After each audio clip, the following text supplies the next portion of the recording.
تو ان عظیم افراد نے اپنا سب کچھ پیغمبر کے لیے قربان کیا ہے. سب کچھ پیغمبر کے لیے. بولے نا. تپتی ہوئی ریت پر لٹائے گئے پر دل کی تمنا نہیں بدلی. بولے پیٹ پہ پتھر باندھے دل کی تمنا.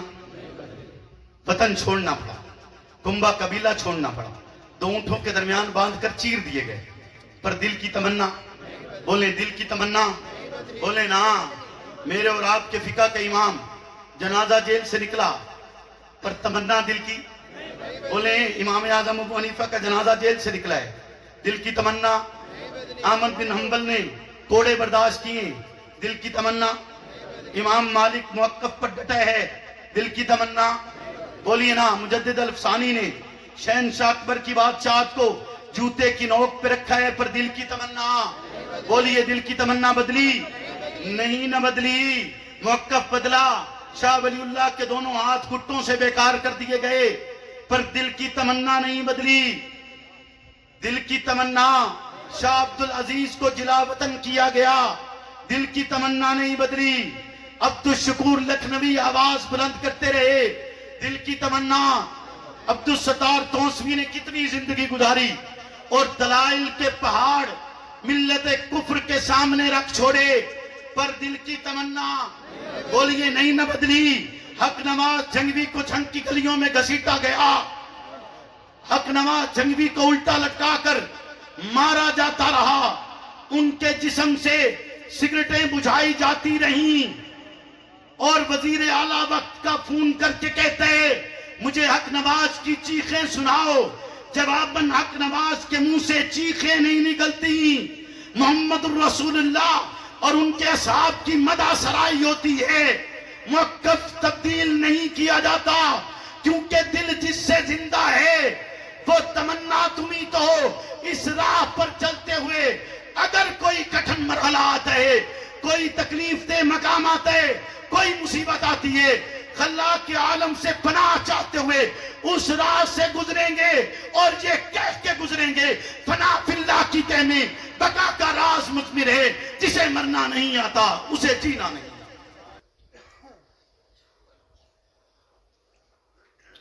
حضرت خواجہ عزیز الحسن مجذوب رحمت اللہ علیہ ایک ولی گزرے ہیں. ان کا ایک شعر ہے, ان کی کتاب ہے کشف المجذوب, اس کا ایک شعر ہے کہ وہ ریا جس پہ زاہد تھے تانہ زن, وہ ریا جس پہ زاہد تھے تانہ زن, پہلے عادت پھر عبادت ہو گئی, ہر تمنا دل سے رخصت ہو گئی, اب تو آجا اب تو خلوت ہو گئی.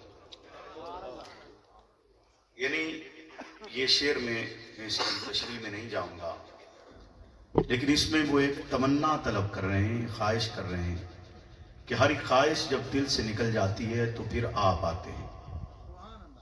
ہر خواہش جب دل سے نکل جاتی ہے تو پھر آپ آتے ہیں. مولانا ظفر علی خان نے ایک نعت کہی اور وہ نعت بڑی مقبول خلائق ہے. آپ میں سے بھی کچھ افراد ہوں گے جنہوں نے یقیناً اس کے اشعار سنے ہوئے ہوں گے کہ دل جس سے زندہ ہے وہ تمنا تم ہی تو ہو, ہم جس میں بس رہے ہیں وہ دنیا تم ہی تو. میں چاہتا یہ ہوں کہ آج کی آپ کے ہاں چونکہ سیرت النبی صلی اللہ علیہ وسلم کے حوالے سے یہ پروگرام منعقد ہے, تو میں اس نعت کی اس پہلے مصرے کو بطور استعارہ لیتے ہوئے رسالت مآب کی شان بابرکات کے حوالے سے کچھ چیزیں آپ کے سامنے رکھوں گا. یقیناً انسانیت محمد رسول اللہ کی مدح بیان نہیں کر سکتی. ہم تو بس آپ کہہ لیجئے کہ درخواست لکھنے والے ہیں, درخواست لکھتے ہیں کہ ہمارا نام بھی اس صف میں شامل ہو جائے جو آقا کی مدح کرتے ہیں. آدم علیہ السلام کو پیدا کیا گیا, فرشتوں کے سامنے پیش کیا گیا, ان کی علمی ڈھاک بہتی, فرشتوں کو حکم ہوا کہ سجدہ کرو, فرشتوں نے آدم کو سجدہ کیا. وہ سجدہ تعظیماً آدم کو تھا, لیکن دراصل وہ سجدہ اطاعت خداوندی کو تھا.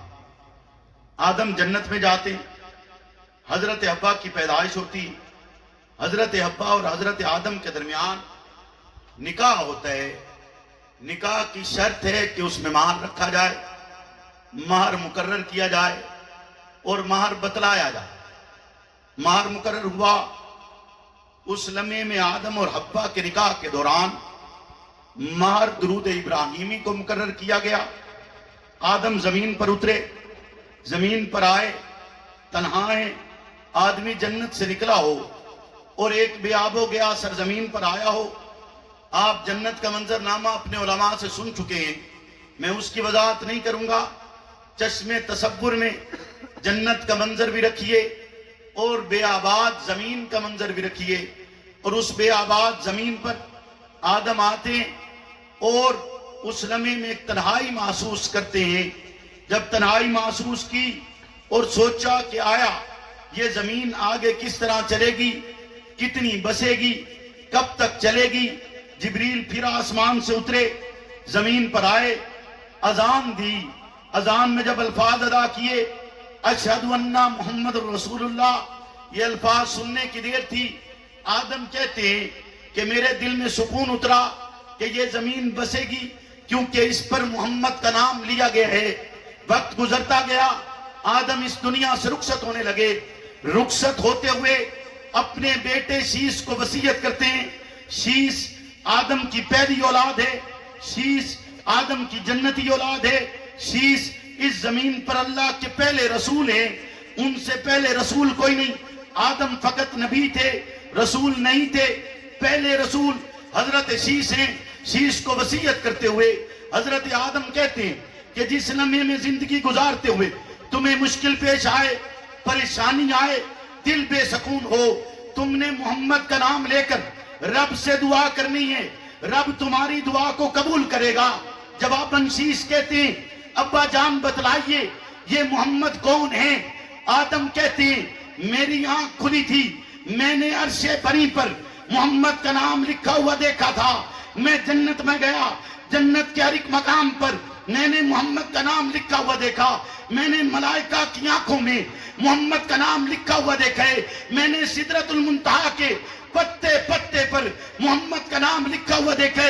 تمہارا دل بے سکون ہو، تم رب سے دعا کرو، محمد کا نام لو، رب تمہاری دعا قبول کرے گا اور تمہارا بے سکون دل سکون میں مبتلا ہوگا، کیونکہ دل جس سے زندہ ہے وہ تمنا تمہیں تو ہو۔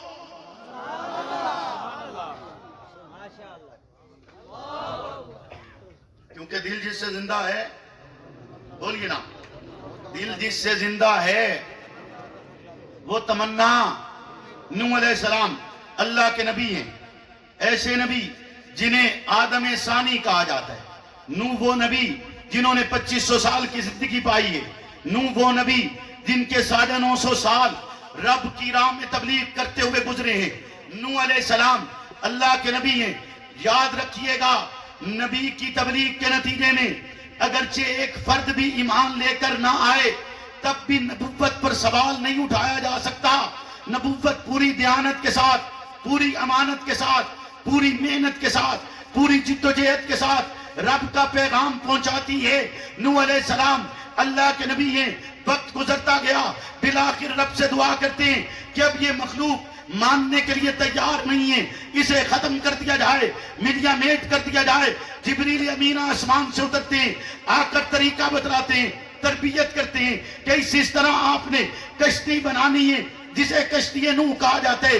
نوح علیہ السلام کشتی بناتے ہیں، تنہا ہیں، کہا جاتا ہے قبیلے کے افراد کو بلائیے، انہیں کہیے وہ کشتی میں آپ کا تعاون کریں گے۔ تعاون کے نتیجے میں جو لکڑی کے ٹکڑے بچیں گے سونے کے بنا دیے جائیں گے، جو برادہ بچے گا چاندی کا بنا دیا جائے گا، یہ ان کی اجرت ہوگی۔ وہ کام بھی کرتے ہیں، ساتھ بھی دیتے ہیں، ساتھ ساتھ تنقید بھی کرتے ہیں، طنز بھی کرتے ہیں کہ چٹیل میدان میں جس کے گرد سمندر نہیں ہے، چٹیل میدان میں جس کے گرد دریا نہیں ہے، یہ کشتی کس چیز پر چلاؤ گے؟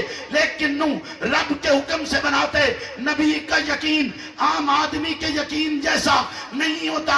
رب نے کہا ہے کشتی بنائیے، نبی دریا نہیں دیکھتا، نبی سمندر نہیں دیکھتا، نبی اسباب نہیں دیکھتے، بلکہ کشتی کی تعمیر شروع کر دیتے۔ وقت گزرتا گیا، رب کا حکم آتا ہے جو جو افراد آپ پر ایمان لے کر آئے ہیں انہیں چیزیں ساتھ لے کر کشتی پر سوار ہو جائیے، ہر ایک شے کا جوڑا جوڑا آپ کشتی پر سوار کر لیجئے۔ کشتی پر سواری ہو گئی، اور اس لمحے میں جب رب کی طرف سے عذاب اترا، زمین سے بھی پانی نکلے، آسمان سے بھی پانی برسے، اور برسنے کی رفتار اس طرح تھی جیسے آب شاریں بہتی ہیں، آب شاریں بہتی چلی جا رہی ہیں۔ زمین ساری کی ساری ملیا میٹ ہوئی، فقط بچی تو نوح کی کشتی بچی ہے، فقط بچے تو نوح کے ہمراہی بچے۔ وہ کشتی جودی پہاڑ پر جا کر ٹھکانہ حاصل کرتی ہے۔ رب کا حکم آتا ہے زمین اپنا پانی نگل لے، زمین فقط اپنا پانی نگلتی ہے، جو آسمان سے اترا تھا اس پانی کو نگلتی نہیں۔ رب کی طاقت اور قدرت دیکھ، رب حکم کرتے زمین پانی نگل، تو زمین آسمان سے اترا ہوا پانی نہیں نگلتی، فقط وہی پانی اپنے اندر جذب کرتی ہے جو اس کا اپنا تھا، جو اس کے اندر سے نکلا تھا۔ جوتی پہاڑ پر ٹھہری ہوئی نوح کی کشتی جب نوح بنا رہے تھے، جب مکمل ہوئی، جبریل اترے، جبریل اتر کے کہتے کہ اس کے صاحبان پر ایک تختہ نصب کیجئے۔ صاحبان پر ایک تختہ نصب کیا جاتا ہے اور اس تختے پر لکھا جاتا ہے محمد الرسول اللہ۔ تو پھر کیوں نہ کہا جائے دل جس سے زندہ ہے وہ تمنا تم ہی تو ہو۔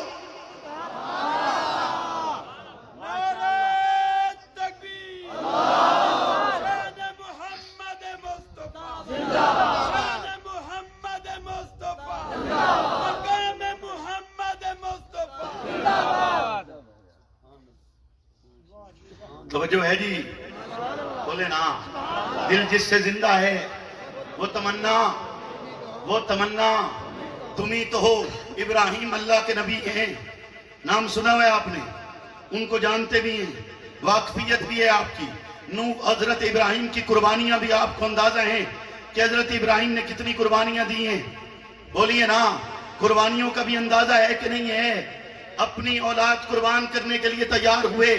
ایک نبی چاہتا ہے ذبح ہو جائے، دوسرا نبی چاہتا ہے ذبح ہو جایا جائے، پر دونوں نبی خواہش کے باوجود نہ ایک ذبح کر سکتے نہ دوسرا ذبح ہو سکتے، کیونکہ رب نہ چاہے، بولے نا، رب نہ چاہے تو کچھ ہو سکتا نہیں ہے۔ حضرت ابراہیم کو نمرود کی آگ میں ڈالا گیا۔ حضرت ابراہیم اپنی اولاد کو، معصوم لخت جگر کو اٹھا کر مکہ کی زمین پر اپنی بیوی کے ہمراہ چھوڑ کر چلے جاتے ہیں کہ رب کا حکم ہے، رب نے حکم کیا تو چھوڑ کر چلے گئے۔ اور اسماعیل کی ایڑیاں رگڑنے سے پانی نکلتا ہے، جس پانی کو زمزم کہا جاتا ہے، اور وہ اپنے اندر تاثیر رکھتا ہے، تاثیر ایسی کہ وہ رنگ نہیں بدلتا، تاثیر ایسی ذائقہ نہیں بدلتا، تاثیر ایسی بو نہیں بدلتا ہے۔ ابھی اسماعیل نے نبوت کا اعلان نہیں کیا، نبی پیدائشی نبی ہوتے، کسی کے بنانے سے، رات کو اشتہار پر لکھنے سے نبی نہیں بنا کرتے، نبی پیدائشی نبی ہوتے ہیں۔ حضرت اسماعیل علیہ السلام کی ایڑیاں رگڑنے سے پانی نکلے اور تاثیر تبدیل نہ کرے، اور جب محمد اعلان کر چھوڑیں، اعلائے کلمت اللہ کا پرچار کرنا شروع کریں، اور آخری نبوت کا اعلان فرما چکے، اور کائنات کا اعلیٰ ترین پیغمبر ہو، افضل ترین پیغمبر ہو، اس کی ایڑیاں جس کے سینے پر لگیں وہ سینہ بدل سکتا ہے، وہ دل بدل سکتا ہے، نہیں بدل سکتا۔ وہ دل بھی نہیں بدلا، وہ سینہ بھی نہیں بدلا۔ اسماعیل کے ساتھ مل کر حضرت ابراہیم علیہ السلام بیت اللہ کی تعمیر کرتے ہیں، 5 پاک پتھروں کے ساتھ بیت اللہ بنایا جاتا ہے، تعمیر مکمل ہوتی ہے۔ ابراہیم اپنی قربانیاں نہیں بتلاتے، ابراہیم اپنے آبا کا سلسلہ نہیں بتلاتے، جد الانبیاء ہے، لیکن بات کرتے ہوئے خلاق کے عالم کی بارگاہ میں دعا کرتے ہیں۔ حضرت اسماعیل کو ساتھ لیتے ہیں، ساتھ لے کر دعا کرتے ہیں کہ آپ نے آمین کہنے۔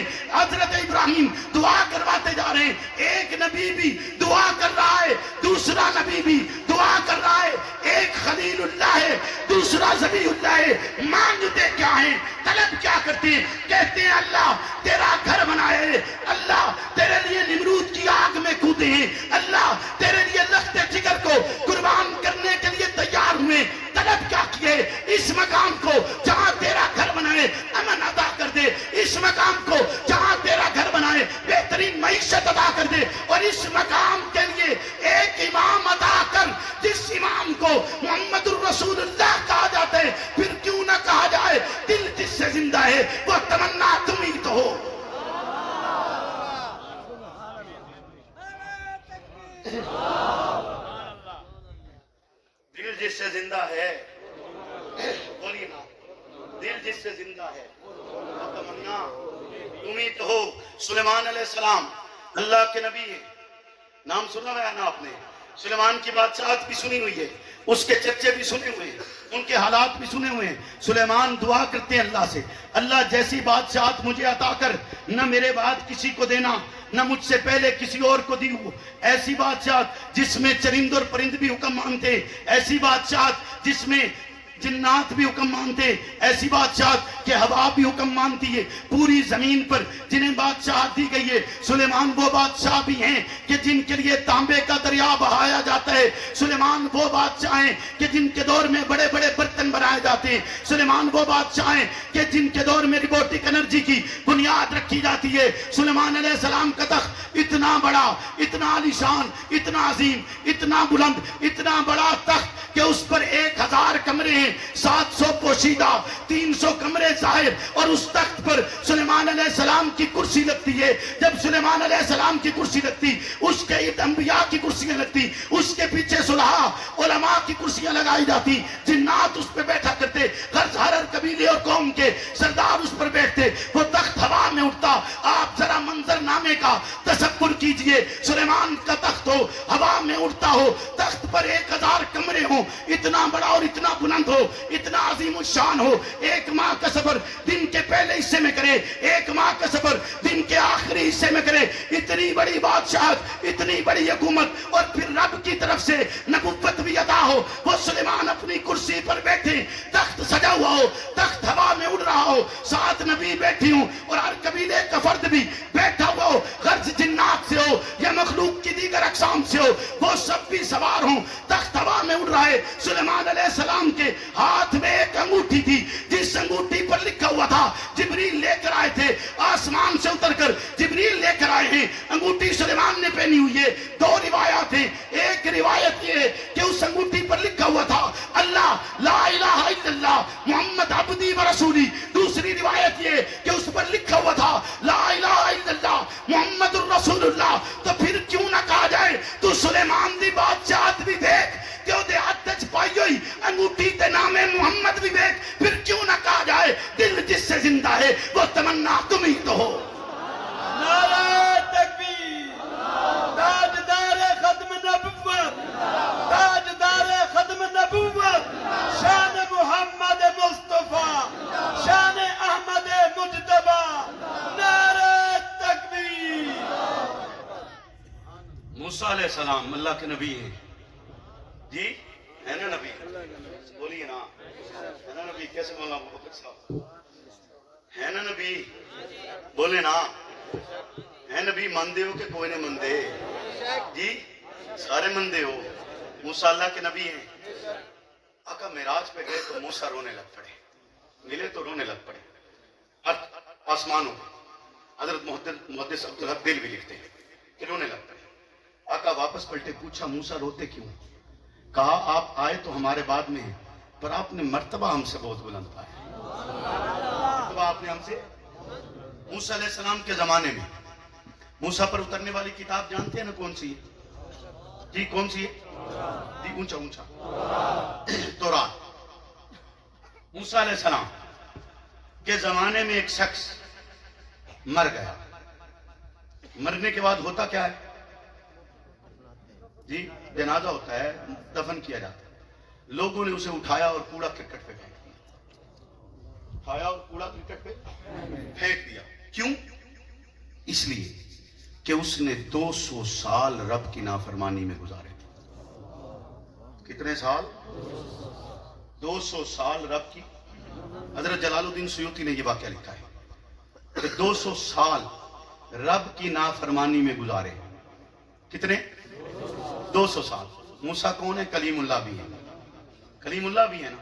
رب کا حکم آتا ہے موسیٰ جاؤ اور میرے محبوب بندے کو اٹھاؤ، اس کا جنازہ پڑھو، اس کی تدفین کرو۔ توجہ ہے؟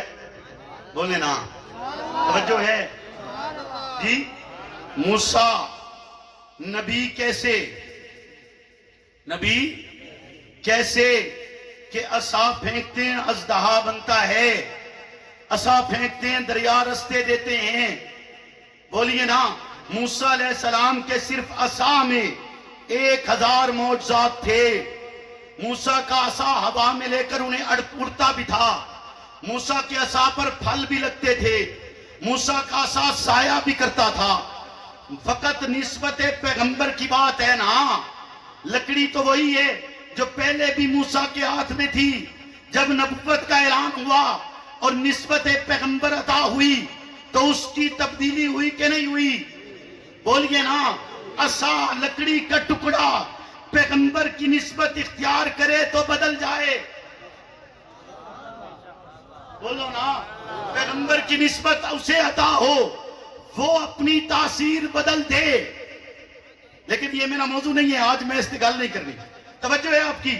اتنے عظیم الشان شخصیت اور اتنے عظیم نبی جنہیں رب کا کریم ہونے کا شرف حاصل ہے، جو رب سے ہم کلام ہوتے ہیں، اس موسیٰ علیہ السلام نے سوال کیا، اللہ 200 سال اس نے آپ کی نافرمانی میں گزاری، سارا زمانہ اسے بدبخت سمجھتا ہے، سارا زمانہ اس کے گناہوں سے واقف ہے.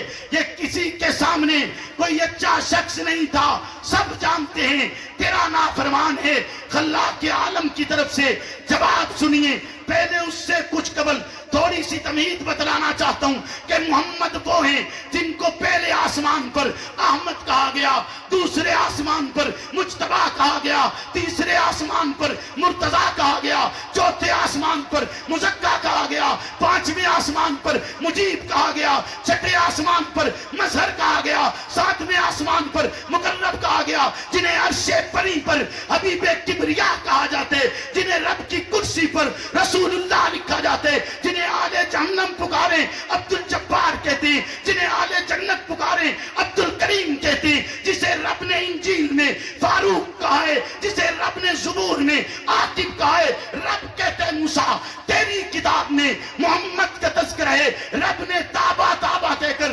تابا تابا کا معنی محمد محمد ہے. موسیٰ ایک دن تیری کتاب پڑھتے ہوئے اس 200 سال کی نافرمانی کرنے والے شخص نے تابا تابا پر آ کر، محمد محمد پر آ کر بے ساختگی میں محمد کے نام کو چوما تھا. رب نے 200 سال کے گناہ فقط نام محمد کے احترام کی بدولت معاف کر چھوڑے. پھر کیوں نہ کہا جائے دل جس سے زندہ ہے وہ تمنا تم ہی تو ہو.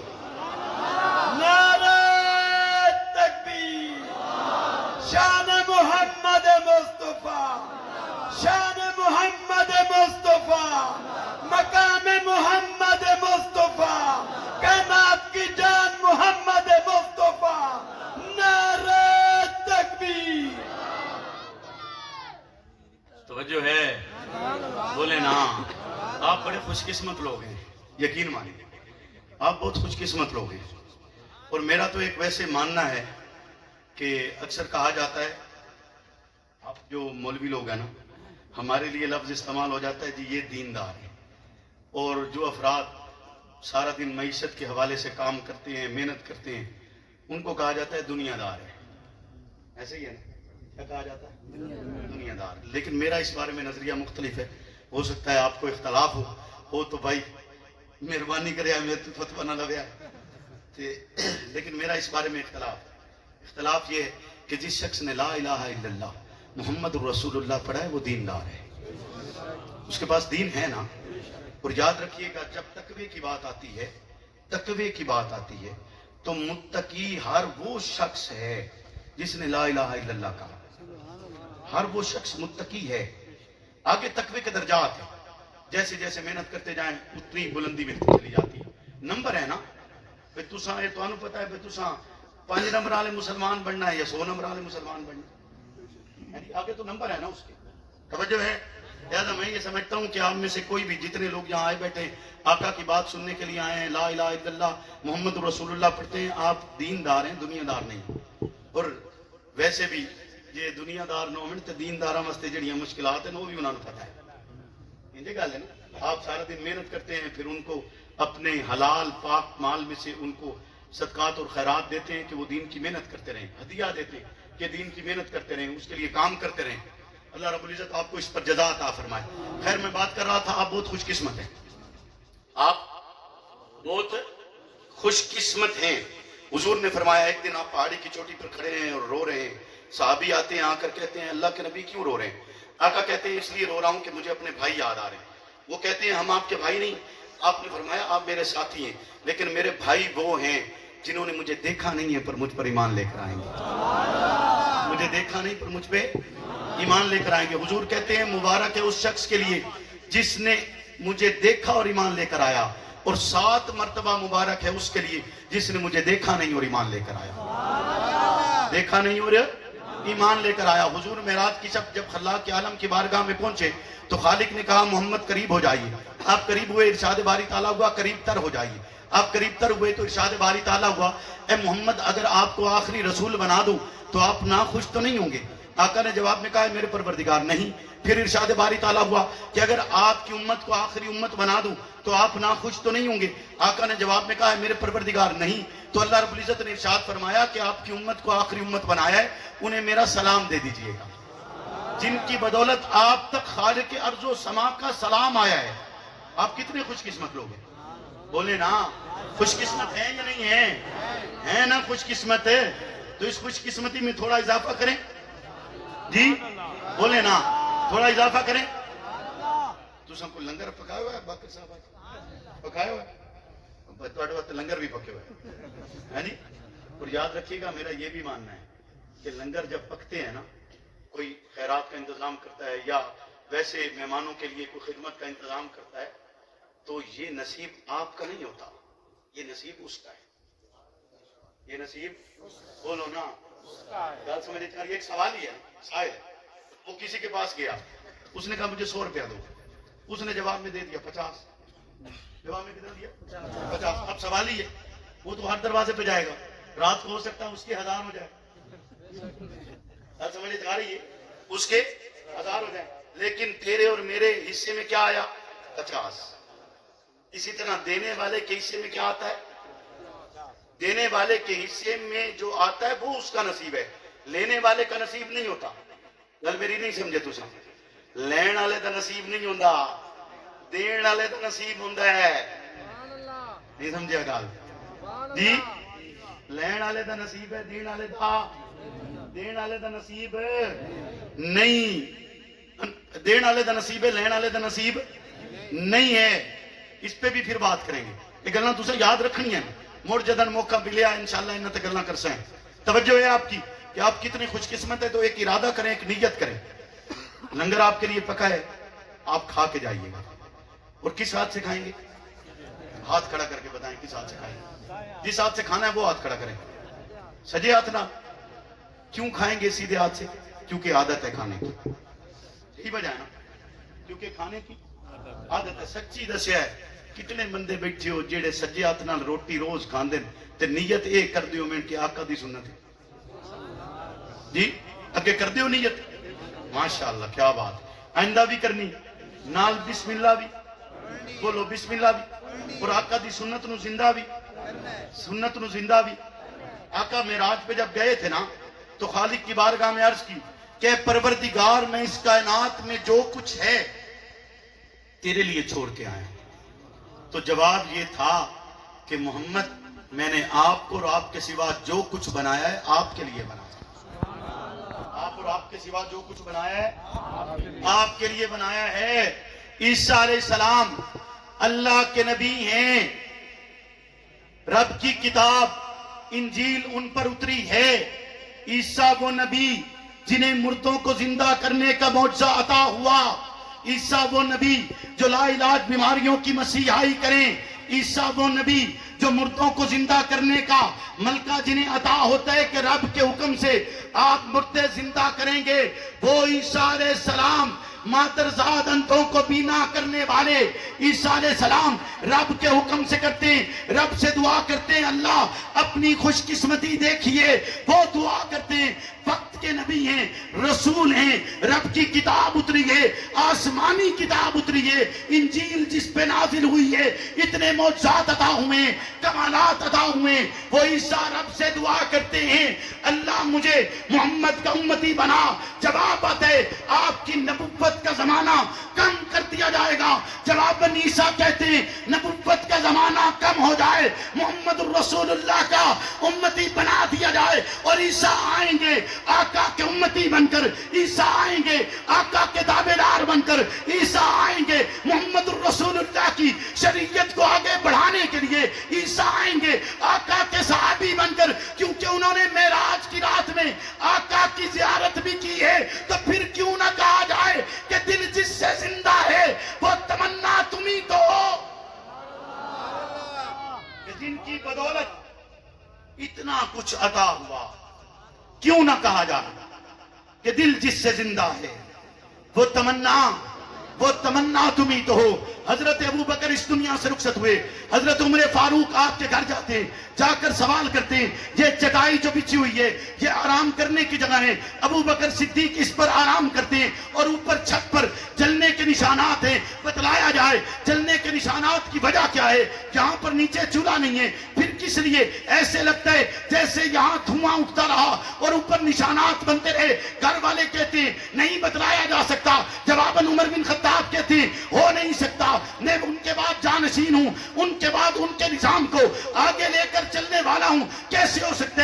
مجھے بتایا نہ جائے, مجھے بتایا جائے وجہ کیا ہے کہ اس مقام پر جلنے کے نشانات ہیں. تو بتلایا جاتا ہے وجہ یہ ہے کہ محمد الرسول اللہ کی جدائی کی وجہ سے, آپ کے جانے کی وجہ سے ابو بکر کا جگر جلا کرتا تھا, اس سے دھواں اٹھتا, یہ اس اٹھنے کے نشانات ہیں. اور ابو بکر کا جگر کیوں نہ جلتا؟ کیونکہ اس کے دل کی تمنا تو اس دنیا سے رخصت ہو چکی تھی, کیونکہ دل جس سے زندہ ہے وہ تمنا تمہیں تو ہو. عمر بن خطاب مصلی نبی پر جان تو دیتے, مصلی کو چھوڑتا نہیں ہے, کیونکہ دل جس سے زندہ ہے وہ تمنا تمہیں تو ہو. عثمان بن عفان جسے پیغمبر نصیحت کرتے ہیں, بتلاتے ہیں, اور ساتھ یہ بھی کہتے ہیں تمہیں جنت بھی ملے گی, ساتھ یہ بھی کہتے ہیں تمہیں شہادت بھی ملے گی, ساتھ یہ بھی کہتے ہیں تم سے خلافت چھینی جائے گی, تم نے چھوڑنی نہیں ہے. عثمان بن عفان نے مصلی نبی پر اس عالم میں کھڑے ہو کر اپنی آنکھوں سے وہ منظر نامے